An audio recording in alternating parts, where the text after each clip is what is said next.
Assalamualaikum warahmatullahi wabarakatuh.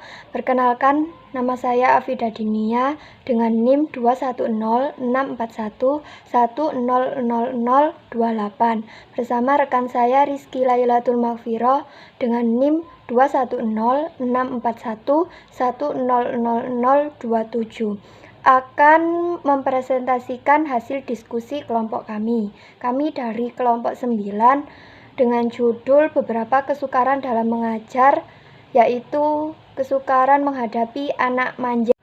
Anak manja adalah anak yang terpusat pada dirinya sendiri. Ia tidak peduli kebutuhan orang lain.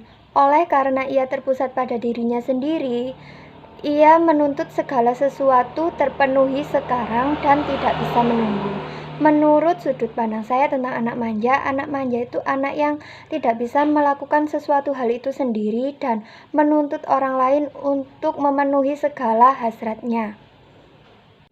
Penyebab anak menjadi manja. Yang pertama yaitu pola asuh orang tua yang salah. Terkadang orang tua itu memiliki keinginan untuk selalu memenuhi apa yang diinginkan oleh anaknya. Nah, itu sebaiknya itu difilter dulu, mana yang harus dipenuhi, mana yang tidak. Tidak semuanya keinginan anaknya itu harus selalu dipenuhi. Penyebab anak manja yang kedua yaitu membiarkan anak berperilaku nakal. Biasanya banyak sekali orang tua yang memiliki rasa sayang ke anak itu berlebihan.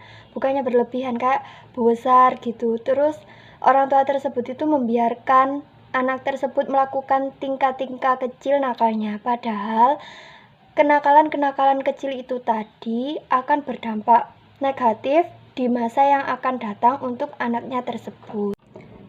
Penyebab anak manja yang ketiga yaitu sikap orang tua yang ingin selalu melayani anak. Nah, penyebab pertama, kedua, dan ketiga ini sebenarnya saling berkaitan. Penyebab anak manja yang paling mendasar yaitu di kalangan keluarga, terutama orang tua. Ciri-ciri anak manja. Yang pertama yaitu tidak mau berbagi. Biasanya anak manja itu merasa apapun yang ia miliki itu untuknya sendiri dan tidak memperdulikan orang lain. Yang kedua yaitu tidak mau melakukan hal dengan sendiri. Anak manja itu biasanya memiliki rasa malas yang tinggi, sehingga rasa malasnya itu menuntut orang lain untuk melakukan apapun yang ia mau. Tetapi dirinya sendiri itu tidak mau berusaha untuk menggapai apa yang ia mau. Selanjutnya yaitu tidak mau menghormati orang lain. Anak manja cenderung memiliki rasa empati yang rendah. Oleh karena rasa empati yang rendah itu tadi, jadi anak manja itu tidak memperdulikan orang lain, tidak mau menghargai orang lain. Yang dia pikirkan itu cuma dirinya sendiri, atau bisa disebut juga dengan egois. Baik, saya Rizky Lailatul Maghfirah dengan NIM 2106411000027. Di sini saya akan melanjutkan penjelasan dari rekan saya tentang dampak buruk anak yang dimanjakan. Yang pertama, anak akan berpikir bahwa barang yang dimilikinya harus selalu baru dan up to date.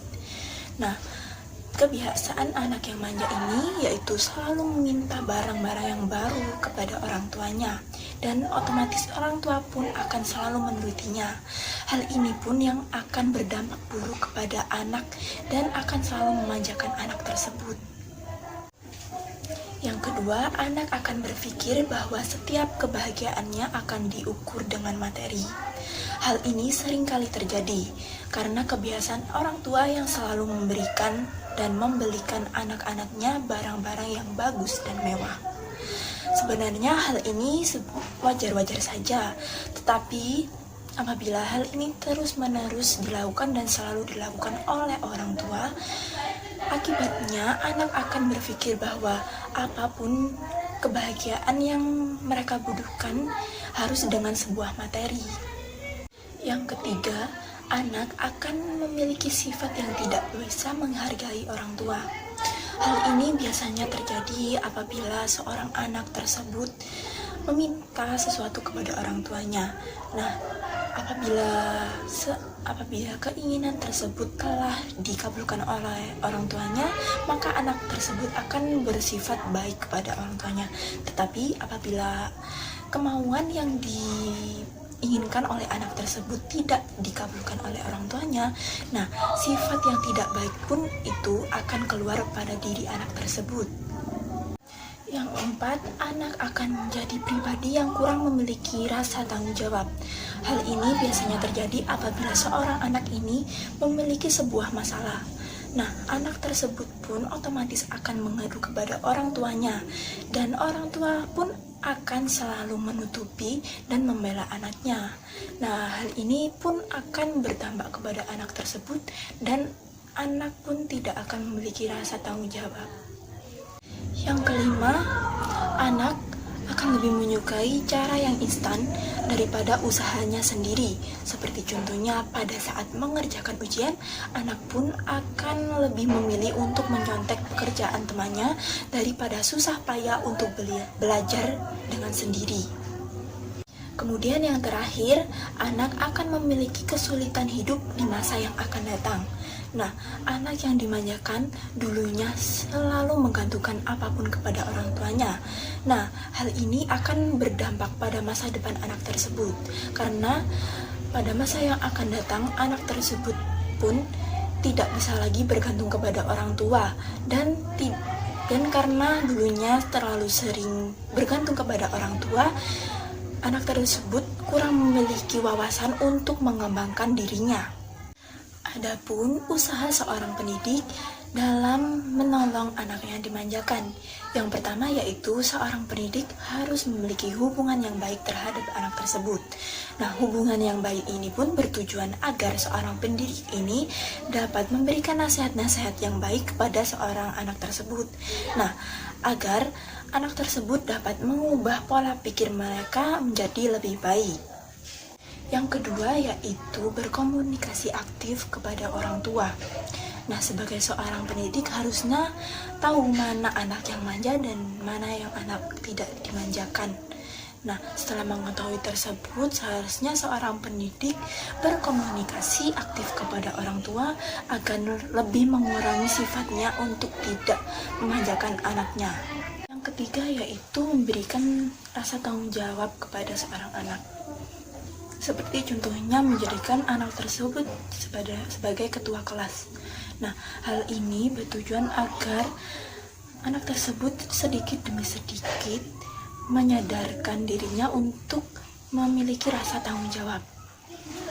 Kemudian yang selanjutnya yaitu menuntut anak untuk berkegiatan positif di luar maupun di dalam sekolah, dan juga mengajarkan anak untuk hidup tolong-menolong.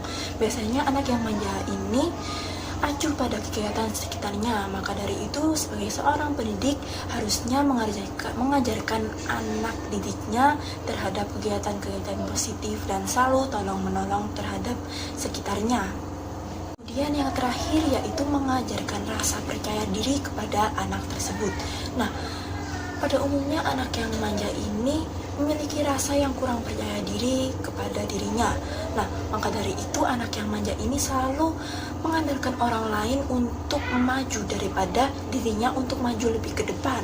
Nah, maka dari itu sebagai seorang pendidik yang baik, harusnya langkah yang diambil salah satunya yaitu mengapresiasi pekerjaan anak tersebut agar anak tersebut lebih percaya terhadap hasil yang dikerjakan oleh dirinya.